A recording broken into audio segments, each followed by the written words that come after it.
اچھا بھائی مفتی صاحب، لوگ آپ کے بارے میں تبصرے کرتے ہیں کہ آپ کو دین کے مٹنے کا غم نہیں ہے، آپ ہر وقت بیانات میں ہنسی مذاق کرتے رہتے ہیں۔ دین کے مٹنے کا غم کا کیا میں دوہڑا لوگوں کے سامنے بیٹھ کے روؤں؟ اگر مٹنے کا غم نہ ہوتا تو ہم یہ بیان کرتے بیٹھ کے، فری پھوکٹ والا بیان۔ وہ لوگ اس پہ اشکال کرتے ہیں یوٹیوب چینل بھی تو ہے نا مونیٹائز ہے، تو یوٹیوب چینل تو بعد میں مونیٹائز ہوا ہے نا، اور وہ تو کیا بھی جس نے چینل بنایا ہے ایڈمن نے، وہ مونیٹائز جب نہیں تھا تو بھی ہم اسی طرح بیان کر رہے تھے، مونیٹائز ہے تو بھی اسی طرح بیان کر رہے ہیں۔ اس کی مونیٹائزیشن سے ہمارے بیانات کی صحت پہ کوئی فرق نہیں پڑا، سمجھتے ہو؟ تو یہ وہی ہے کہ کوئی آپ کو کچھ بھی لا کے گفٹ پکڑا دے تو وہ دے رہا ہے گفٹ،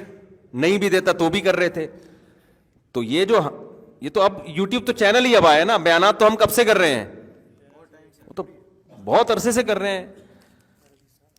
تو اس لیے میرے بھائی دین کے مٹنے کا غم نہیں۔ باقی یہ کہ ہر آدمی کا اپنا مزاج ہوتا ہے ایک، اگر میں رونے دھونے کی باتیں غم لے کے بیٹھ جاؤں تو دین اس سے زندہ نہیں ہوگا،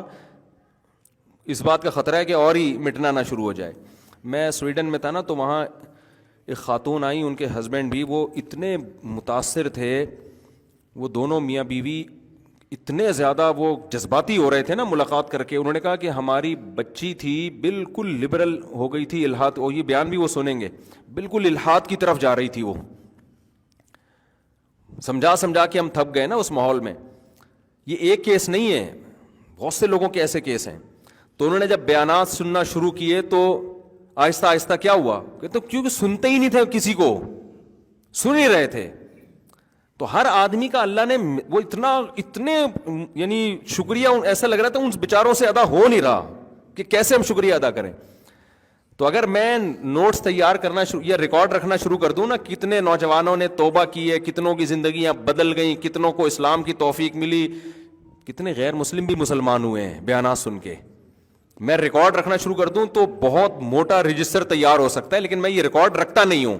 کہ اگر اللہ کے ہاں قبول ہے تو بغیر ریکارڈ کے بھی قبول ہے، قبول نہیں ہے تو ریکارڈ رکھ کے کرنا کیا ہے۔ ہمارے حضرت ریکارڈ رکھا کرتے تھے، جو لوگ بھی ہمارے حضرت کے بیان سن کے توبہ کرتے ان کا ریکارڈ رکھتے موٹیویشن کے لیے، لیکن میں نہیں رکھتا ریکارڈ۔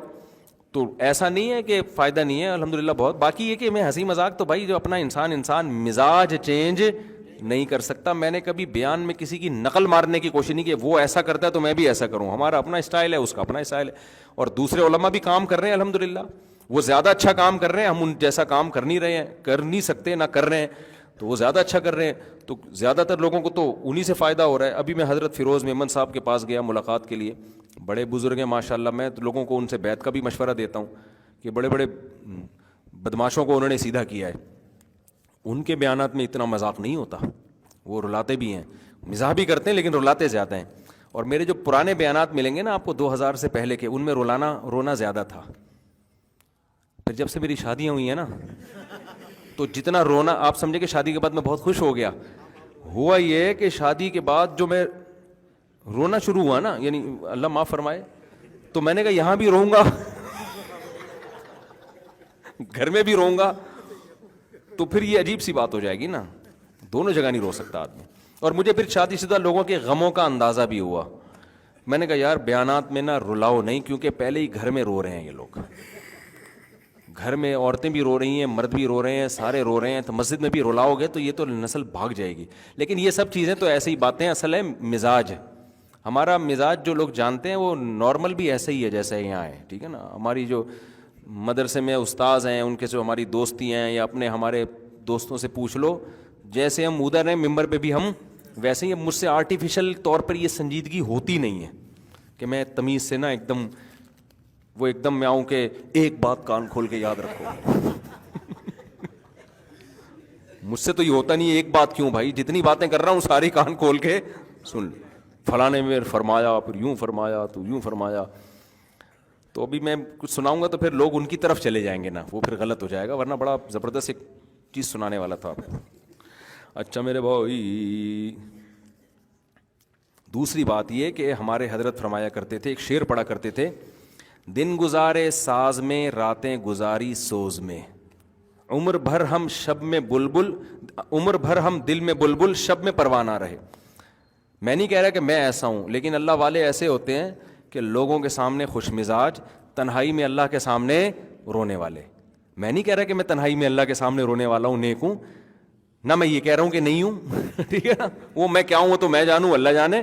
لیکن رونے کی جو اصل موقع ہے نا وہ تنہائی میں اللہ کے سامنے ہے، وہ ہنسنے کا موقع نہیں ہے۔ ہمارے نبی صلی اللہ علیہ وسلم کیسے خوش مزاج تھے اور راتوں کو کیسے روتے تھے اللہ کے سامنے۔ امی عائشہ فرماتی ہیں ہانڈی کے ابلنے کی آواز آتی تھی، لیکن دن میں کیسے خوش مزاج۔ حضرت ابو ہریرہ رضی اللہ عنہ فرماتے ہیں میں نبی سے جب بھی ملا ہوں ہمیشہ آپ نے مجھے جب بھی دیکھا ہے کبھی ایسا نہیں ہوا کہ مجھے دیکھ کے مسکرائے نہ ہوں آپ۔ اب اگر کوئی مذہبی اسکالر ایسا بن جائے نا یوں کر کے، یوں وہ بغیر داڑھی والا آ رہا ہے یہ جہنم میں جائے گا، وہ سود خور آ رہا ہے لعنتی آ رہا ہے، وہ بغیر دوپٹے کے لیڈیز آ رہی ہے بغیرت،